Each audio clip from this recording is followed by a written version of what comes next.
Sveiki, čia Čezarės ateljė. Taigi jau 2 mėnesiai praėjo nuo paskutinio įrašo. Ir ką aš perskaičiau per šios 2 mėnesius, tai visai nedaug iš tikrųjų. 6 berods knygas, kurias aptarsiu ne iš eilės. Tiesiog kaip pakliūs. Dauguma buvo iš bibliotekos. Viena tik tai, kur aš turėjau. Tai yra 2, kur aš turėjau. Tai aptarkime Tarnaitės paslaptį. Tai antroji dalis Tarnaitės, tos populiarios knygos, kurią visi skaito. Aš skaičiau pirmą dalį, jau ankstesniam įraše kalbėjau, kad skaičiau knygų klubui. Tai perskaičiau ir antrą dalį. Tiesą sakant, šita autorė mane labai sužavėjo. Antroje dalyje šios knygos ta pati Milė yra ir jos draugas Enzas. Šiaip knyga man patiko, bet jinai buvo šiek tiek prastesnė negu pirmoji Tarnaitės knyga. Aišku, pabaiga kaip visada išvertė iš koto, tikrai įdomi buvo. Tai aš kaip ir nesu tų trilerių, tokių detektyvų mėgėjas, bet šita autorė mane įtraukė, galbūt ateityje skaitysiu ir daugiau trilerių. Tai va, kitą jos knygą perskaičiau Užrakintos durys. Tai iš pradžių, irgi tokia patiko, bet buvo tokių trūkumų man ten. Tai iš pradžių buvo tokia gal nuobodoka šiek tiek, bet pabaigoj knygos vėl toks netikėtumas, kaip jau šitos autorės įprasta daryti, kad visiškai toks minimalus veikėjas sugebėjo taip pabaigoj pasirodyti, sugriežti pirmu smuiku. Ir aišku, katė man patiko, kuri jinai ją prižiūrėdavo, ateidavo tiesiog ten iš lauko. Tai ta katė gale knygos irgi sugriežė pirmu smuiku neblogai. Tai va tokia tikrai įdomi knyga, bet sakau, šiek tiek nuobodoka buvo pradžioj. Kažkur veiksmas tik pabaigoj man pradėjo patikti. Ir kita autorės knyga Kalinys. Tai šita man irgi buvo nuobodoka pradžia šiek tiek, bet nuo vidurio knygos prasidėjo jau patys įdomumai. Šiek tiek priminė man tokį, kaip sakyt, siaubo filmą, kuriame daug paauglių kažkokioj vietoj, nutinka kažkokia nelaimė ir tenai lieka keli gyvi. Tai va, tokia pagrindinė istorija priminė man taip. Bet pabaigoj knygos tai buvo, ypač paskutinis skyrius, tai buvo man wow. Nesitikėjau to tikrai. Aišku, kaltinau tenai visus veikėjus, kuris galėtų būti tas žudikas tenai, bet, beveik kaip ir atspėjau, bet sakau, vaikas ką padarė pabaigoj knygos, tai buvo, tikrai obuolys nuo obels toli nerieda. Taip, dabar galvoju, kurią knygą čia apkalbėti, nes vieną knygą man nelabai patiko. Pakalbėkime apie anglišką knygą Coffee Magic. Tai raganavimo knyga. Aš ją užsisakiau jau iš Amazon originalią versiją, o kur atsispausdinęs buvau draugui padovanosiu rytoj. Tai, vidutiniška man šita knyga buvo. Aš tokias raganavimo knygas gan drastiškai vertinu, kad būtų lengvai suprantama, kad ingredientai būtų lengvai gaunami, o grožinę literatūrą vertinu jau atlaidžiau. Tai va, šitoje knygoje šiek tiek ingredientų tai kavai gaminti, tokių gal Lietuvoje net nerastumėm, nebent kokiam Vilniui, Kaune gal, bet tai... Ir tai dar klausimas. Aišku, tie kavos receptai susiję su magija. Ir atrodo tikrai, kad galėtų būti skani kava, kurią jinai ten aprašo. Šiek tiek kavos istorija, šiek tiek su kava supažindinta, kokių tipų kavos būna, virimo aparatai, vat kokie būna. Tai tokia vidutiniška, sakyčiau, knyga, dar jinai yra parašius apie arbatą. Tai gal ateityje nusipirksiu perskaityti. Na ir paskutinė knyga, kurią norėsiu šiek tiek sudirbti, nors daug kam patinka, tai Slanimo raganos. Vidutiniškai vertinau, bet su magaryčiom. Pirmiausia, pradėsiu nuo to, kas man patiko. Tai patiko būtent istorinis fonas. Matosi, kad autorė tikrai išmano tą istoriją. Buvo įdomu susipažinti su tais LDK laikais. Detaliai gan aprašyta apie veikėjus, apie buitį ypač.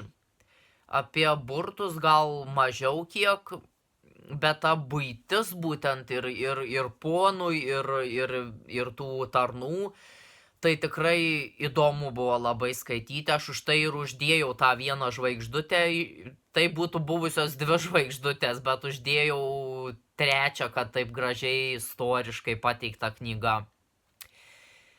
Na, o kas nepatiko, tai tikrai daug kas nepatiko.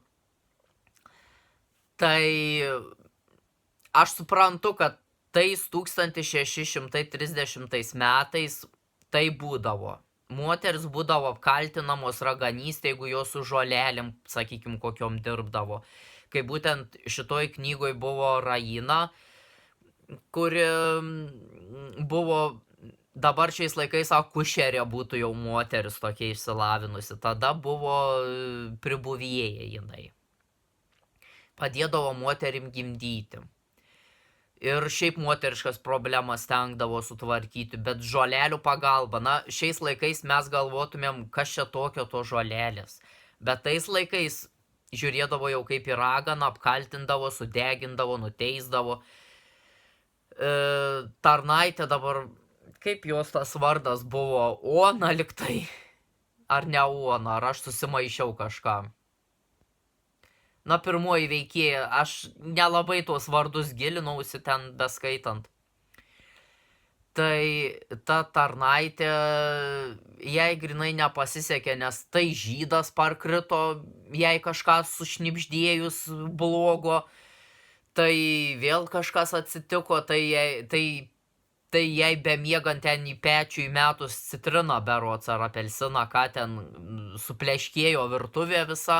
Ir ją tiesiog apkaltino dėl tokių atsitiktinumų. Na ir tie teismai, vat tas knygoje man nebiesino. Tie vyrai, na, tokius marazmus ten kalbėjo. Aš suprantu, tais laikais tai būdavo. Aišku, buvo tenai vienas vyrukas, dabar jo vardo neatsimenu, kažkoks sudėtingas, kur Rainos teisme dalyvavo, kur jisai ją gynė. Tai va ten vyrukas protingai kalbėjo. Ir dar toks Raganius Karpis buvo. Tai va tie 2 vyrukai protingi. O daugiau ten tokių nesąmonių prisiskaičiau apie tuos teismus, kad kok tu darėsi, na jau nežinau. Suprantu, kad norėjo pateikti istoriškai teisingai, bet, man nepatiko ir viskas, na ką aš galiu padaryti. Dėl to taip mažai ir daviau tų žvaigždučių, tik 3. Ir tikėjausi kažkokios laimingos pabaigos, galbūt, kad jas išteisins, kad jų nenubaus tų moterų, galbūt, kad tikėjausi daug iš tos knygos, o gavau mažai. Tai va gal ir daugiau kalbu apie tą knygą, nes aš dažniausiai apie blogai, ką įvertinu, apie tą galiu daugiau pakalbėti, negu ką gerai įvertinu. Tai, na, paliksiu taip, kaip yra, kad man nelabai patiko, vidutiniškai, sakykim. Tai va, būtų įdomu, aišku, susitikti autorę, nežinau, gal kada nors atvažiuosi mano miestą. Bet nežinočiau net ką sakyti tai autoriai, kai knyga taip neįtin patiko. Lengviau dalinti komplimentus negu ir kritiką. Tai va, norėjau geros pabaigos, o vat gavosi taip, kaip, vat ne taip, kaip norėjau. Tai va, ir, dar viena knyga, tiesą sakant, čia dar ne paskutinė, tai būtent Green Witch's Garden. Tai šitą autorę Erin Murphy Hiscock pažįstate iš Žaliosios raganos knygą ir Namų raganą, kurią išleido Liūtai ir avis. Liūtai ne avis leidykla. Čia yra tokia kaip serija, sakyčiau, knygų. Tai būtent šitoje knygoje man jinai labai patiko. Nes informacija suprantama, aiški, glausta. Tai, nežinau, aš kai dariau atsiliepimą, rašiau ilgą, tikrai ilgą, apie kiekvieną skyrių. Tai būtent kaip susiplanuoti tą sodą pagal magiškus, pavyzdžiui, pagal astrologiją galima susiderinti tą sodą, galima pagal mėnulio fazes, pagal elementus, stichijas. Po to sužinojau, kad Lietuvoje yra community gardens, bendruomenės sodai. Mes neturime mano mieste to, bet girdėjau Vilniuje yra, egzistuoja. Tai vat būtent apie šituos kalbėjo, apie namuose sodininkavimą, balkonė ypač. Labai gražiai iliustruota beje knyga. Čia apie augalus aprašyta, pačius populiariausius, aišku. Autorė skatina vietinius augalus auginti ir pabrėžia, kad yra augimo zonos. Tai būtent pagal kontinentus, pagal šalis yra netgi knygos pabaigoje įdėtos internetinės nuorodos, kur galima susirasti tas augimo zonas. Angliškai vadinasi hardiness zones. Burtų šiek tiek yra žinoma apie šventinimą sodo, išvalymą energijos, kaip pasidaryti sodo žurnalą yra. Tiesą sakant, aš jau pradėjau savo sodo žurnalą daryti, dar tik atsispausdinau šitą, dar daug nieko nepadariau. Tai va, kas dar buvo knygoje? Tai būtent augaliukai tie dar va. Kaip pasidaryti tą sodo žurnalą apie augalus, kaip apsirašyti apie kiekvieną augalą. Tai atsispausdinau tą. Kaip apsaugoti spiritualistiškai, galima sakyti, tą sodą. Apie sodo dvasią taip pat kalbama. Kas jau buvo kalbama apie augalų dvasias, tokioje vienoje kitoje knygoje, dabar neatsimenu pavadinimo. Ir nežinojau, kad dažniausiai raganų familiarai būna gyvūnai, ypač katės. Bet pasirodo yra ir augalų familiarai. Tai va, kas dar čia toje knygoje buvo? Tikrai labai išsami knyga, labai viskas paprastai aprašyta ir iliustruota, gražiai galiu parodyti kaktusus, tilancijas. Tai tikrai ir viršelis kietas ir čia iš medžiagos padaryta nugarėlė. Labai tikrai graži knyga, nesigailiu nusipirkęs. Toliau kitą knygą esu nusipirkęs jos Green Witch's Grimoire, bet planuoju dar skaityti.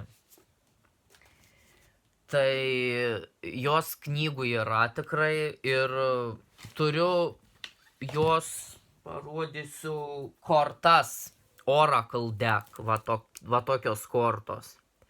Čia ne originalas, čia aš iš Temu pirkau. Tai netyčia 4 malkas atsiuntė, tai vieną draugui padovanosiu. Tai va, tiek daug jau prikalbėjau, tad tiek apie tas knygas per tuos 2 mėnesius, tiek nedaug perskaičiau, kažkaip užsiėmęs buvau kitais darbais ir kompiuterį dar naują nusipirkau, tai laiko reikia ir žaidimams, ir pamėgsti, ir ką nors kitką paveikti. Tai tiek šiam kartui ir dabar gruodžio pabaigoje, prieš naujus metus, bus naujas įrašas. Iki.